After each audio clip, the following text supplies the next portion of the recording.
بسم اللہ الرحمن الرحیم۔ السلام علیکم، میں ہوں زرنا خان اور آپ دیکھ رہے ہیں حرف اظہار۔ ناظرین، معروف انقلابی لیڈر چی گویرا کا قول ہے کہ کسی کو ضرورت مند رکھنا اور پھر اس کی مدد کرتے رہنا ایک سوچے سمجھے منصوبے کے تحت اس کا قتل ہے۔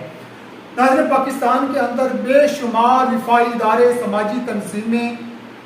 فلاحی سرگرمیوں میں مصروف عمل ہیں، اور جب بھی کہیں بھی کوئی مشکل وقت آتی ہے تو یہ بہت زیادہ متحرک ہو جاتی ہیں۔ اس میں کوئی شبہ نہیں ہے، کوئی دو رائے نہیں ہے کہ پاکستان کے اندر ایثار و وفا، قربانی کا جذبہ کسی بھی دوسری قوم سے سب سے زیادہ ہے۔ ایک تحقیقاتی رپورٹ کے مطابق پاکستان میں تقریباً سالانہ 555 بلین روپیز ڈونیشن کی مد میں، چندے کی مد میں مختلف اداروں کو دیا جاتا ہے اور مختلف ادارے اکٹھے کرتی ہیں، لیکن اس کے باوجود بدقسمتی سے پاکستان میں غربت کی شرح میں مسلسل اضافہ ہی دیکھنے میں آ رہا ہے۔ لوگوں کا دیا ہوا فنڈ، چندہ، زکوٰۃ، خیرات، اس کے باوجود بھی پاکستان کے اندر غربت کی شرح میں کمی نہیں لائی جا سکی۔ اس کی بڑی بنیادی وجہ یہ ہے کہ جن مسائل کی وجہ سے اس ملک کے اندر غربت پیدا ہو رہی ہے، جن وجوہات کی بنا پر اس سماج میں محرومیاں پیدا ہو رہی ہیں، ان محرومیوں کے جو اسباب بن رہے ہیں، ان مسائل کو حل کرنے کی طرف توجہ نہیں دی جاتی، ان مسائل کو حل نہیں کیا جاتا۔ اس فرسودہ اور استحصالی نظام کے خلاف کوئی بھی توجہ کرنے کے لیے تیار ہی نہیں ہے۔ اس کی بڑی وجہ یہ ہے کہ جب لوگ آفت میں آتے ہیں، جب لوگوں کو محرومیوں کا سامنا ہوتا ہے، تو کچھ پرائیویٹ سطح پر ہماری جو سماجی فلاحی تنظیمیں ہیں وہ آگے بڑھ کے ان کی محرومیوں کو دور کر دیتے ہیں، ان کے زخموں پر مرہم رکھتے ہیں، ان کے زخموں کا مداوع کرتے ہیں، ان کے مسائل کو وقتی طور پر حل کر دیتے ہیں، جس کی وجہ سے وہ محروم طبقہ وقتی طور پر مطمئن ہو جاتا ہے۔ لیکن کچھ ہی وقت گزرتا ہے، پھر ایک نئی آفت جنم لیتی ہے اور وہی طبقہ ایک بار پھر امداد کی طرف دیکھ رہا ہوتا ہے، ایک بار پھر وہ دوسروں کی جیبوں پر ان کی نظر ہوتی ہے کہ امدادی تنظیمیں ایک بار پھر ہمارے پاس آئیں اور فلاحی سرگرمیاں یہاں پر کریں تو ہمارے مسائل کا حل ہو۔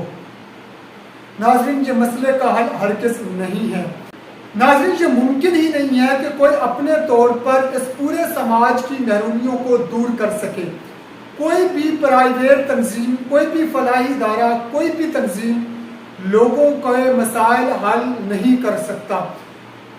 یہ تو بالکل ایسا ہی ہے کہ اگر کسی سماج میں لاقانونیت پھیل جائے، چوری ڈکیتی عام ہو جائے، اور کوئی ایک پرائیویٹ اور کوئی نجی تنظیم کھڑی ہو کر کے کہے کہ آج کے بعد اس ملک کے اندر قانون کو نافذ کرنے کے لیے، لاقانونیت کو ختم کرنے کے لیے ہم اسلحہ اٹھائیں گے اور ہم اپنے طور پہ مسئلے کو حل کریں گے، ریاست کبھی بھی اس کی اجازت نہیں دے گی، کیونکہ جو ریاست کی ذمہ داری ہے وہ ریاست ہی کو ادا کرنی ہے۔ جب ریاست اپنی ذمہ داری ادا کرے گا تب ہی مسئلہ حل ہوگا۔ ناظرین، اس ملک کے اندر مسائل کو حل کرنا ریاست کی ذمہ داری ہے۔ جب کچھ انفرادی سطح پر لوگ آگے بڑھتے ہیں، اس وجہ سے ریاست اپنی ذمہ داری ادا کرنے میں غفلت برتتی ہے، ریاست کوتاہی کرتی ہے، ریاست لوگوں کے مسائل حل کرنے میں سنجیدگی کا مظاہرہ نہیں کرتی، جس کی وجہ سے وقت گزرنے کے ساتھ یہ مسائل ایک بار پھر سر اٹھا لیتے ہیں اور ایک سرکل جو ہے وہ چلتا رہتا ہے اور لوگوں کا مسئلہ جوں کا توں ہے۔ جب کوئی آفت آتی ہے تو ہمیں بحیثیت قوم یہ سوچنا چاہیے کہ اس کے پس پردہ محرک کیا ہے، وجوہات کیا ہے، کہاں پر غفلت ہوئی، کہاں پر کوتاہی ہوئی، اس سسٹم کے اندر جو مس مینجمنٹ ہوئی ہے اس کا ذمہ دار کون ہے۔ ذمہ داروں کا تعین کر کے ان کو سزا دینے کی بجائے لوگ اس طرف توجہ ہی نہیں کرتے، لیکن بدقسمتی سے ہم وقتی طور پر جب ہمارے مسائل حل ہو جاتے ہیں تو ہم انتظار کرتے ہیں کہ ایک بار پھر کوئی نیا مسئلہ جنم لے اور ہم پھر کسی امدادی سرگرمیوں میں ملوث ہو جائیں اور ہم سمجھیں کہ ہم نے اپنے طور پہ ذمہ داری ادا کر دی ہے۔ یقیناً ہم نے اپنی ذمہ داری ادا نہیں کی. اگر ہم نے ان کو مدد کی, ہم نے ان کو راشن پہنچایا, ہم نے چندہ دیا, ہم نے اپنی جیب سے, اپنا جان مال سے ان کی مدد کی ہے, تو ہم نے یہ وقتی طور پہ ضرور ہم نے ان کو مرہم رکھا, لیکن ہم نے مسئلے کو حل نہیں کیا. ہمیں دیکھنا ہے کہ اس نظام کی جو مجرمانہ غفلت ہے اس کو کس طرح اس کا ازالہ کیا جا سکتا ہے, اس کو ختم کیا جا سکتا ہے. ناظرین, اگر آپ میری اس بات سے متفق ہیں, تائید کرتے ہیں, تو میری اس ویڈیو کو لائک کریں, شیئر کریں اور میرے چینل کو سبسکرائب کریں. تمام دوستوں کا بہت شکریہ.